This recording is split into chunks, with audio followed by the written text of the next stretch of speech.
Join me and author Brad R. Cook as we discuss steampunk. Welcome to DiceGeeks.com Tabletop RPG Show. Level up your RPG campaigns by filling yourself with stories and knowledge. Explore topics from archaeology to film history to writing to literature and much, much more. This is DiceGeeks.com Tabletop RPG Show. Hey guys, welcome to the show. My name is Matt and I am your host. Please visit DiceGeeks.com for show notes, links, and RPG resources for each and every episode. It is my pleasure to bring you some exciting topic or some interesting person each week. Today we delve into steampunk, swords a little bit, and some writing advice. My guest today is the author of the Iron Chronicles, which is a steampunk YA novel series. He is also the author of Steam Tree, which is a middle grade steampunk adventure novel. Brad R. Cook, welcome to the show, Brad. Yes, thank you. I'm glad to be here. Yeah, no problem. Thank you for doing this. Let's just pretend for a second that I have never heard of steampunk. What would you tell me about it? Yes, the infamous question, what is steampunk? Favorite answer for this is that it is Victorian what if. So it is essentially science fiction, fantasy fiction that is based in the Victorian Edwardian era of what would be the late 1800s. I like to say that it is essentially the what if of they had the technology, but they didn't know they could do it, but we know they can do it. So we need to have fun and kind of twist it up a bit. Okay. It's also, for everyone out there, it's a bunch of goggles, steam, copper, top hats, and awesome blasters. Usually they come in the Nerf variety at conventions and stuff. Yeah. I was going to say, it seems like steampunk is, just almost every year it just kind of grows in popularity. You see people, at conventions and things, it wearing... has been getting bigger and bigger and bigger. It's amazing. Yeah. What do you think the appeal is?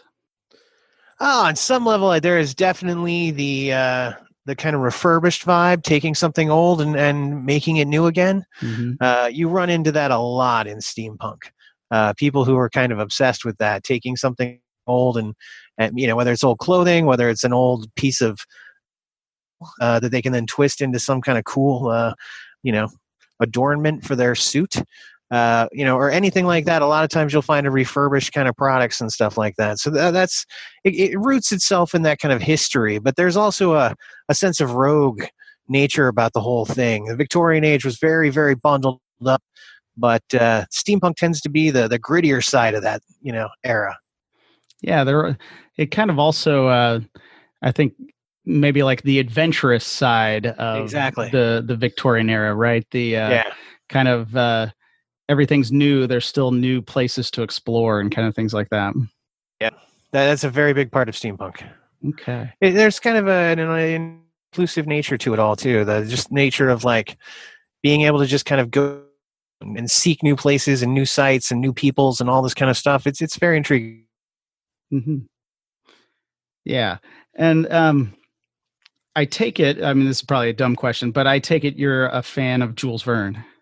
Yes, he is often considered the grandfather of steampunk, the inventor of steampunk, would you say? Mm-hmm. But really, he was just writing Victorian science fiction, and just happens to give us that wonderful baseline that pretty much everybody goes off of. Verne and Tesla are like the two steampunk gods sitting above us all. Yes. Yeah. Tesla as well has kind of enjoyed a popularity surge as well as kind of a mystique around him, wouldn't you say? Most definitely. He's a fascinating guy to begin with, which is why why he has kind of enthralled so many people. But it specifically to steampunk, his inventions and the myth of his inventions, because some of them we don't even know if he ever actually came up with or built, but he kind of thought of them at least, and that really is a springboard for where else could Tesla have gone? Where else could technology have gone? And that sort of steam, that kind of what if of how can I take something and just kind of push it even further. Yeah, yeah. Sadly, when I was a child, I didn't read Jules Verne, but the last year and a half, I've been kind of working through his novels, and of course, I had seen some of the movie adaptations and things like that. But yeah, it's just I don't know. It's just some of his work. There are portions of it which are just stunning. That he, he's guessing exactly what's going to happen in the future, almost like with some of our technology or something. But he may just put a little different take on it instead because he didn't understand, the circuit board or something like that. Exactly. And, he also comes out of an era that where science was only part of the equation. So you'll often read, some more, I guess, esoteric stuff in his works as well that always kind of seems to pop up. But yeah, it's kind of a blending of all of that, made for some really great adventures that Jules Verne kind of created, and really at the time invented what is the modern era of science fiction. Mm-hmm. So we're anyone who's writing science fiction today is kind of building off what Verne started. But that's the beauty of it, is that he did kind of lay that foundation, and we all get to kind of use that as a sword to do even more. Yeah. It's really unescapable or inescapable when you read, the bios of many science fiction authors. They always say, or it seems like they always say, they were at some point in their life they were inspired by Jules Verne. I'll fully admit it. Yeah. Do you have a favorite book of his? Okay. So yes. So from the Earth, Journey to the Earth and Moon, from the Earth and Moon. I can't remember what the movie and the books, short story confused me. Mm-hmm. But that I actually wrote a direct short story, kind of ode to. First to Space is kind of an inventor who takes that story and decides that that's a really good idea. Let's try and do this. Mm-hmm. And so directly from there. But I have to say the Journey to the Center of the Earth is probably actually my favorite. And no, I don't necessarily believe in the whole hollow earth theories or anything like that. But it is such a wonderful adventure that takes you through all kinds of craziness. And I'm a big Polar Explorer fan. It's just kind of a fun thing to study and read up on. Sure. So to kind of, he pulled from that, and he pulled from all these other adventurers at the time. And then he just throws in the wildest stuff when you actually get down under the earth. And that was just too much fun. Yeah. That one is a great one. And even the polar explorations are even exploring Antarctica. There is because Verne wrote one about exploring Antarctica, and then I think it was Edgar Allan Poe wrote a response to that, and then Lovecraft wrote a response to Edgar Allan Poe. So I mean, there is a definite connection between some of the great authors. Yeah. All right. Well, I can tell from your website that you like swords. Yes. Yeah. So, do you have a favorite type of sword? Oh, yeah. Okay. So that's a good one.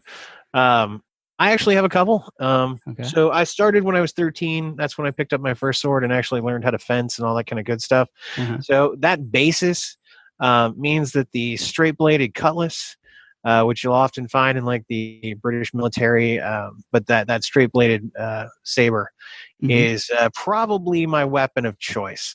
If I were just going to say, I got to go in battle, just give me a word, I'd probably take that one, the D-guard.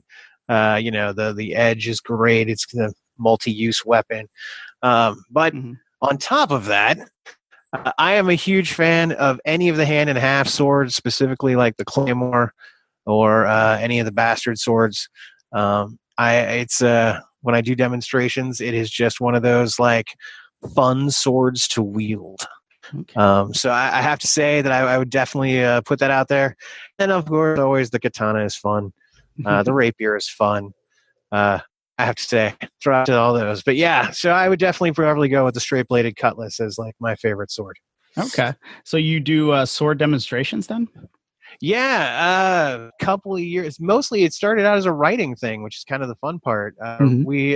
So David Lucas and I have on my own, but he's a martial arts instructor and an author, and so we started doing these demonstrations at different conventions and conferences and for different organizations, and it's a blast because it's not only we do live demonstrations and we don't choreograph anything, so it's all live sword fighting. We just, we have kind of a trust with each other, and we've been sword fighting enough that we know that we're going to pull it and we're not going to try and kill each other. So we don't choreograph anything, which is always fun because that just means some epically raw, just sword fighting kind of going on stage. But that's intermixed with a whole history of the sword, and then we mix that in with how to actually write a sword fight. Because it's when you get into the crafting of a sword fight on paper, it's a different beast than just, here's a guy swinging a sword and here's another guy getting hit. So you have to make it fun and entertaining. And how do you do that? And how do you build through it? So we teach that as we are showing you how to use different weapons and then trying to kill each other on stage. It's great. Yeah, okay. Well, that sounds awesome. Just one quick tip. If somebody was writing a sword fight, what should they do? Yeah. My favorite is that sword fights don't actually last that long. We always see these epic sword fights and these massive clashes, but when you actually get into you'll see them going up and down parapets and battlements, and they run up and down the stairs, and they it's like 20 minutes later they're still fighting. And that is so rare that two guys are actually going to spend that much energy trying to kill each other. Usually it is a much, much shorter affair. So I always laugh when I'm reading a story and the two combatants suddenly get into this really long, protracted fight, and they're talking in the middle of it, and and all these things that you just know would never happen. So I always love to keep battles short and quick and simple, and your readers will love you. And it's quick and fun action that way. But you can have multiple sword fights, but most sword fights they're pretty short. Yeah. Well, I could imagine just even from the exhaustion standpoint, they would have to be short. Just trying to swing the blade that much. We did this, so we do these demonstrations, and one year we did them. We were doing them up at the Big River Steampunk Festival, which is a great steampunk festival up in Hannibal, Missouri. Labor Day weekend, I think it is, or Memorial Day weekend, one of those. Labor Day, but so we're doing this thing, and we always did this thing where we bring somebody from the audience and have them read a passage or talk while doing jumping jacks, and they always get winded. Until we had this guy in full armor show up, and I mean full armor, like padding and the chainmail and all the pieces of the metal, the armor. And he volunteered, and he was able to go and do jumping jacks and read and talk and have no problems carrying on a conversation in full armor in 100-degree weather. So I've kind of given up on that notion of the actual warrior probably didn't get tired as quickly as you thought, but definitely would get tired all day of swinging a sword. But yeah, it's amusing. It's one of those things where the average person can't keep up that stamina, but a good warrior can. Yeah, I bet there are some warriors that we don't even understand how strong and how long they could have lasted, exactly. How long they could have swung a sword. Seeing as how they could have cut through me in about half a second and then been on to somebody else. Exactly. Yeah. Now, let's talk about your books a little bit. So, can you explain the Iron Chronicles to us? Yeah, so the Iron Chronicles is a trilogy. It's all out now. It's complete. But basically, it is the story of two 16-year-olds. One is named Alexander. The other is Genevieve. Alexander is attending Eton College. His father's a professor there. And Genevieve is the daughter of a baron. And basically, a story started told where these... the Knights of the Golden Circle, as they're known, are basically they kidnap Alexander's father and poison Genevieve's father while he's trying to rescue them. And that starts an adventure where they have to rescue these two, get the antidote, and rescue his father. So the two of them team up with a eclectic crew of Sky Raiders that I most love and is probably my favorite part of the whole book. It was so much fun to write those guys. But basically, they then go on a huge adventure around Europe. So the first book takes place and hits Gibraltar and Malta and Paris and London. And the second book I take to Africa, and they end up having to go not only through Egypt, but all the way down south into sub-Saharan Africa. And that's Iron Zulu, and it's a wonderful book. Had a blast writing that one. And then the third one, Iron Lotus, actually takes place in the Himalayas. Starts off there. There's a huge adventure where it's now all starting to take place. It's the big grand ending to everything. And then that all ends up in America for what is the giant final climactic battle. So in the whole trilogy, you end up going around the world in the Victorian era. It was something I kind of wanted to do because there's just so much, that whole the sun never sets in the British Empire kind of thing. Oh, wow. That sounds awesome. And of course, the climax has to take place in America. Well, actually, the funny part is that it's a clash between these secret societies, and it just works out so perfectly that the end of the Civil War creates this huge set of secret societies that are all evil and stuff. So it was too good not to use. Oh, absolutely. Absolutely. So Steam Tree, that's a newer book, correct? Yeah. So that was my response to, The Iron Chronicles is entirely fact-based in that, there's airships that were entirely not real and can't actually fly. They're too heavy. But that's fun. But everything is based. It starts in 1881. So there is no technology that exists in that book that could not have existed in 1881. And I keep it fact-based that way throughout the whole thing. So Steam Tree was a chance to break out of all of that and just go pure fantasy fun with it. And it's about air cities that are starting to fall out of the sky and dragons that are returning.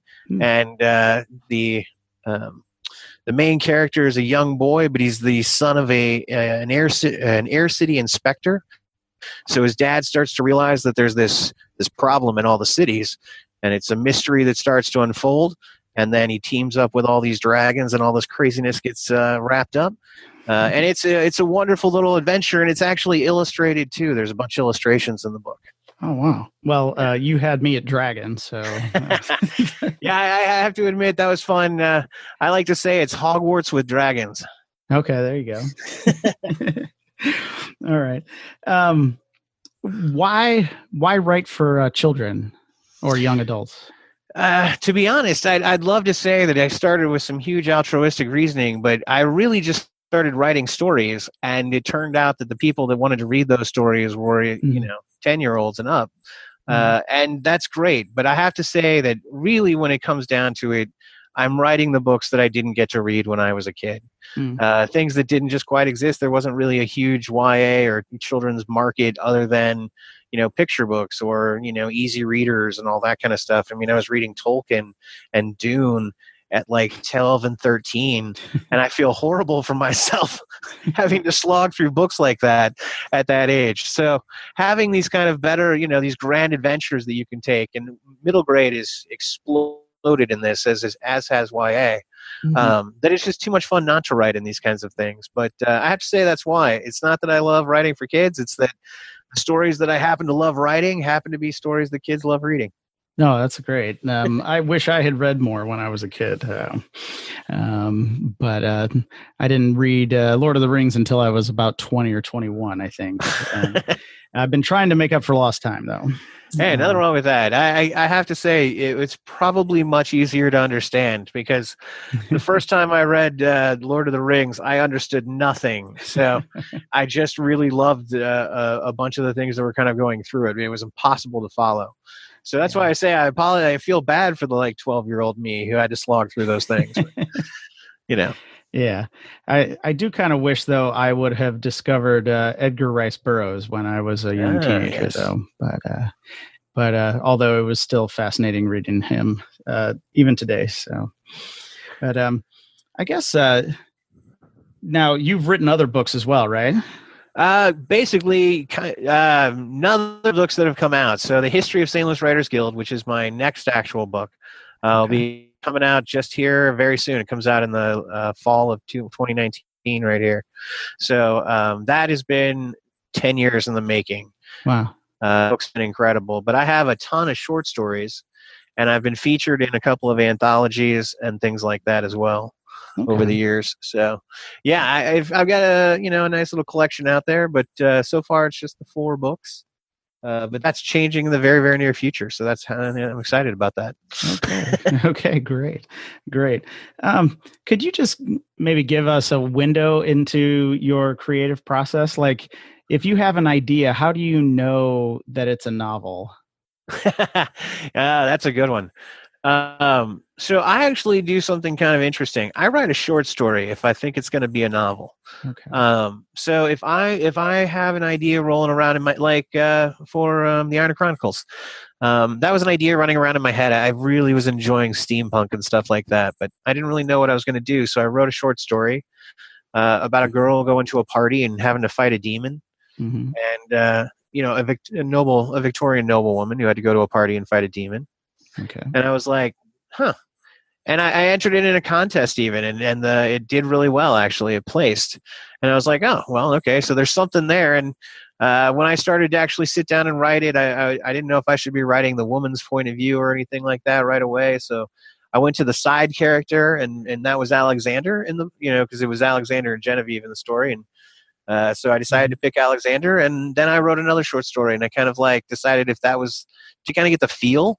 Mm-hmm. So it gives me an idea if I like it, if I want to spend, the next several months writing in this world. The short story gives me that option, that kind of view into what this is going to be like. And if I have a blast doing it and people kind of enjoy the short story, then I know that the novel's probably going to do pretty good.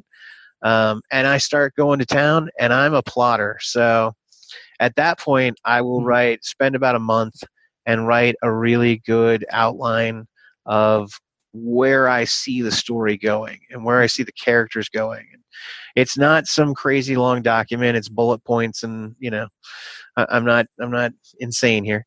I'm not trying to do tons of extra work, but that then becomes a chapter by chapter outline for me as I go forward to write. And then when I sit down to write, I know exactly what needs to happen, and it's just about kind of getting those images out of my head and onto the paper.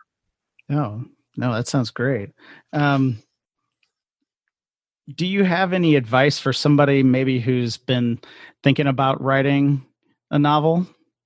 So I often run into this, having been a part of St. Louis Writers Guild for a number of years now. I speak to a lot of people who are trying to write a book, or they're in the middle of writing a book or something along those lines. And yeah. The best advice I can give, and take this if you hear nothing else today, that it is literally, it's a marathon, and it's not about it's about writing as much as you can when you can, and eventually you will get a book. And it's about that continual writing. So often do people end up stopping for different reasons, or one reason or another. And if they can just keep pushing through and get to the end where they hit that last period, it's amazing what happens at that point. Because at that point, you can write another one. And at that point, that this one might actually get published. And that ability just to get it out of you. So I always tell people just to write. Don't edit. Just keep writing. Get it out of you in any way you can. If it's, the entire thing, if it's in snippets, if it takes 5 years, that is fine. My first book took me years to write. So it is a marathon, and people need to know that, because so many difference between becoming a writer and wanting to be a writer is finishing a book. It is really just that simple, that it's about writing. And it's about sitting down and writing, but it's about just letting yourself get it out of you. Because so many times we get in our head, is this the right way to write? Is this the right sentence? Should I do it this way? And all of that, all of those thoughts that you're having should be for the editing process later. All of those kind of self-doubts and everything.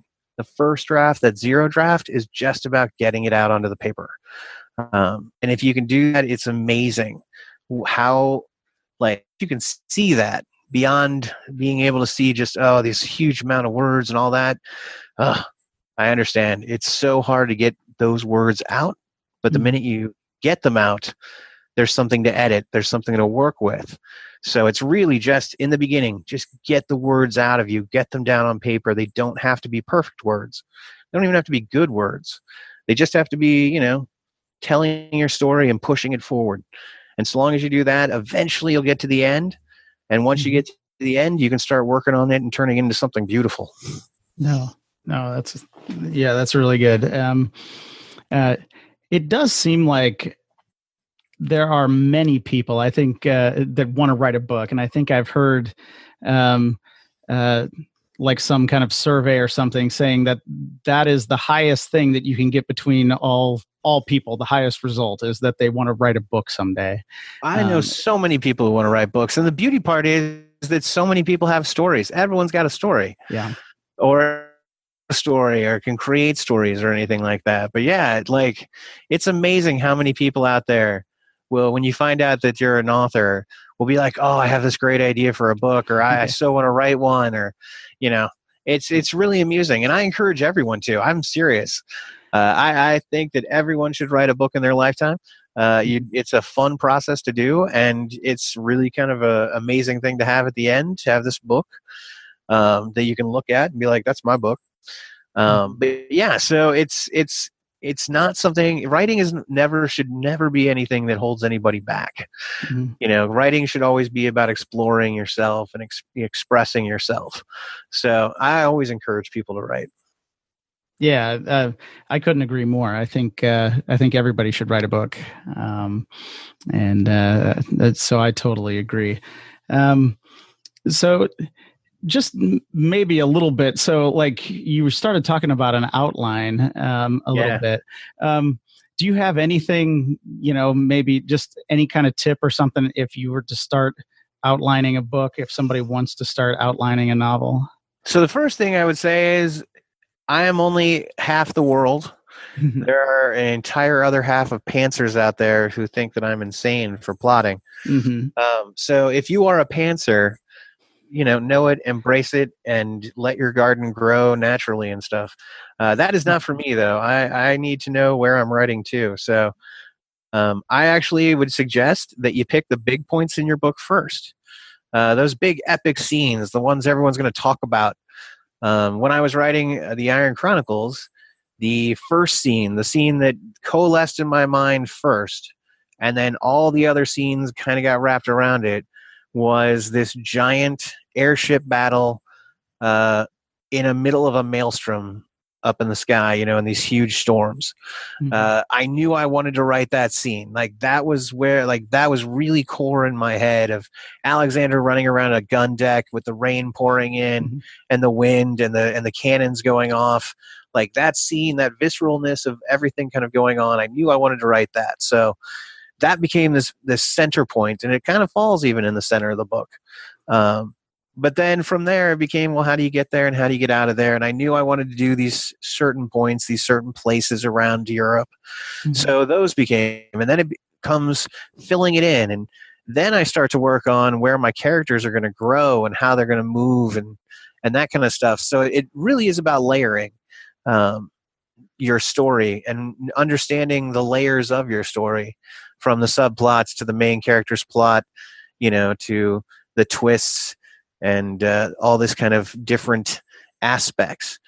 For me, it helps to see all of that in kind of macro as I, you know, look at the book as a whole, which is why I plot. For other people, I totally understand, though, wanting the more organic experience of letting the story kind of naturally unfold before them so that they get to kind of experience it along, you know, as the reader will. So that can be fun too, but it's just not the way I work. So I always say start with your main points and then kind of work your way connecting them and then layer it in. Okay. No, that sounds great. That sounds great. Now, are your books self-published, or are they traditionally published? Both, actually. So, Okay. the Iron Chronicles actually came out through Treehouse Publishing Group, and I enjoyed that run, and that was great. And then the Steam Tree, I decided to do myself, and I have my own publishing company that I publish out of. So it is totally, I'm a hybrid author in that I do both. Use traditionally published publishing houses as well as my own publishing house, and it really is about the different projects. Steam Tree is a middle grade. It's a steampunk middle grade. It's not like there's a huge market for that, so there's not a ton of publishers out there looking for steampunk middle grade. Sure. But there is an audience for it. So it's kind of that. Different projects will go, like the History of St. Louis Writers Guild. I'm publishing through myself just because that's not something. It's a niche book. It only has a limited audience, so a publisher is probably not going to want it. But I have a novel currently sitting on an agent's desk right now, so we'll see how that goes. Oh, and that one will definitely run through the traditional publishing houses and stuff like that. So, okay, it's I see it as depending upon where the project needs to go. Okay. What are your thoughts about today, like writing a book? And, you just said you think everybody should write a book. I mean, with technology and Amazon and self-publishing, what are your thoughts on that? That is the beauty part. So I've been doing all this history and reading, obviously, for the History of St. Louis Writers Guild. It's 100 years old, so I've been studying the last century of publishing. And it is kind of intriguing that for the first time in history, you have the ability to do it all yourself and to achieve kind of the same level of success as a traditionally published book. So in that sense, I'm amazed and encourage everyone. That's part of the reason why. You never know what's going to hit big. You never know what's going to suddenly capture the everyone's attention and which book is going to rise up. So that can be fun. And to be honest, that's great. You discover all of these amazing authors that way. I mean, it's like 1 million books get published a year now or something like that. And most of them will be not seen by everybody. So kind of discovering all these amazing authors that are out there is kind of the fun part of our industry. Yeah, no, to me, obviously my books are all self-published, but it's just, I mean, I just think some people just don't even realize that if you do certain things, you can publish a book for no cost. Like exactly. And it just blows my mind, really. And I try to make sure everybody understands that it's just like, if you want to publish a book, you don't have to break the bank. You don't. You really don't. I mean, there's so many amazing resources now that are out there. And one of the huge things that I'd always caution everybody is to avoid the scams. Yeah. Because they are out there and people are more than willing to try and steal your money from you. But that's the beauty part about publishing, and everyone needs to know, is that it's not that expensive. Promotion can be. I'm not even going to go down that road. Well, yeah. But the actual production of a book is quite is reasonable, and to that end, you can publish a lot. I love publishing my short stories. I publish them on Amazon as ebooks. And for me, that's great. Sure, they've had their runs, they've entered contests, they've done different things like that. But for me, I get to have them out there, and then people can read them. People pick them up every so often and check them out. Which is fun. And it's fun for them, and some of them relate to the books I've written, and that is not something that I would have been able to do just a few years ago, because until the ebooks really exploded, the short story market was you published in a newspaper, you published in a magazine, or you published in a different periodicals of the day, and that was it. So after that, you just the story sat in your hands. So it's kind of it's an amazing thing that we can all share our work now. And that is really cool because it allows you to discover some really amazing authors. And what I always love is readers don't really pay attention to who wrote the book if it's a great book. If it's a great book, they're going to read it and they're going to tell all their friends about it, which is kind of the wonderful thing. Books. Yeah. And you never know when they'll be discovered. Yeah. No, absolutely. I guess one thing, the books I write are centered around tabletop role playing games like Dungeons and Dragons. Have you ever played Dungeons and Dragons? I have, yes. Oh, okay. Can you tell us about that? So it was actually funny. I was just having a conversation about this the other day. I would say DMing game D&D or any of the role playing games actually is probably today the best education you can have to be an author. Yeah, and more importantly, a storyteller, because you have instant feedback from some very, very involved people who are very dedicated to this story too, and will hold you accountable at every moment. Yes. And so that really teaches you to kind of think on the fly and change your story as it gets, as things change or things grow or new things kind of come in. Yet also that ability to kind of plot out and know that you have to deal with all of these characters and give them a plot and give them some sort of arcs. And, kind of, if you can really add in that, it is honestly some of the best education you'll have for storytelling. Yeah. No, I absolutely agree. When was the first time you played? Oh, that would be high school. It was the Dragonlance Chronicles. Oh, there you go. It was the most fun I have ever had D&Ding, and I will also say that Sturm Brightblade, that's who I was. Totally walking around the world of Kryn through that whole when they put out the books as modules. We ran them all.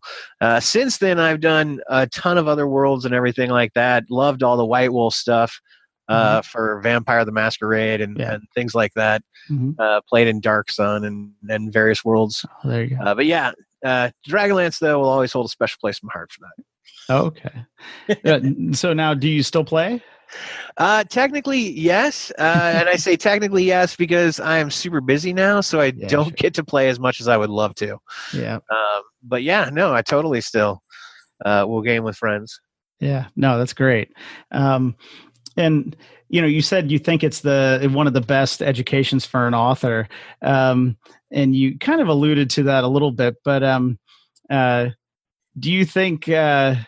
What do you think it is about storytelling in front of a group like that really just pushes your creativity? I honestly, I think it's the feedback, that direct feedback that you get. So, a lot of times when we write a story, we're writing it ourselves and we're writing it for ourselves. We think we know what the audience wants or anything like that, but you don't actually get to know until somebody's read your work and comes and tells you what they thought of it. However, in D&D, you've got, several people who are your friends and they're sitting around you and they have no compulsion if this is horrible or if this is not what they want or doing something you didn't even think of in the first place. Yeah. And which changes your story around completely. And now instead of going through the front door, we're now crawling up the sewers or something fun like that, which pushes you as an author, as a storyteller, more so. And in pushing you as a storyteller, it really does kind of give you that sense of a direct feedback from these people. So you have, in essence, like what is a critique group, telling you what they think of your story, and most of the time it'll be that was awesome, or they'll love what you did, or, something along those lines, or tell you what parts were really cool versus what parts were only kind of cool. So, it really is kind of that direct feedback on your storytelling and knowing that, this is what works, this is what kind of worked, and this is what didn't work. And having that kind of a sense of going through this all. And even for people who just play, who don't game, you're always influencing the story as a gamer. And, you're making some weird decision that the DM never really expected you to, or you suddenly take it down the path that he didn't want you to, or she didn't want you to. And at that point, it really does, it becomes this collaborative effort between everyone sitting around, even though it's being led by the DM. And it's fun that way, and it's kind of a interesting way of creating stories. I also firmly believe in role playing in your world, if you can, with your friends, because it's a great world building tool. You'll see where you're kind of lacking in your world building, and you'll see where they love your world building. So if you can role play in your world, that's a good one too. Oh yeah, absolutely. I think that's some great advice. Because yes, if people who didn't write your story can take up characters in that world, you've created something that's complete. Exactly. It really can be a great tool for teaching authors like storytelling. And as I was kind of mentioning the other day to a friend of mine, storytelling is the hardest thing to teach. Like, you can teach punctuation and you can teach, the way dialogue should run or things like that. But to actually be a storyteller, knowing how to craft a story that is going to be interesting to people, that is a skill set that authors possess that is actually not the easiest thing in the world to teach someone. It is a kind of an innate skill that I think is in all authors. I would say that all authors are storytellers, in the sense that it's a skill set that we have, and it's not an easy skill set to pass on to somebody else. So it's kind of a way you can look and say, oh, that person's probably going to be a writer because they're a good storyteller. Punctuation, all that kind of stuff, that can come later. But the storytelling, that's kind of the most important part of our job. Yeah. Yeah, no, I agree, because I think you always hear about some of the stories from some great writers who say they rewrote the first sentence of their book or their novel like 100, 200 times just to make sure it hooked. Yep. The reader right there. I have. Okay. All right. Well, Brad, it's been great talking to you. So my guest today is Brad R. Cook. The books are The Iron Chronicles and then Steam Tree. I will link all of those up in the show notes for this episode at dicegeeks.com. Brad, thank you so much for coming on the show today. Yeah, thanks. I had a blast. All right, guys. Thank you for joining me on another episode. I hope you enjoyed that interview with Brad. As I mentioned, I have provided links to his novels in the show notes for this episode at dicegeeks.com. As always, if you want something free, go to dicegeeks.com/free. You get 10 free dungeon maps that you can use in your campaigns, and you will also never miss an episode of this show. If you would like this show to continue, please consider checking out my Patreon page. It is Patreon/dicegeeks. Any support there would be simply amazing and will help me understand and know that people like the show and that they want me to continue it. So thank you for listening, and until next time, keep gaming.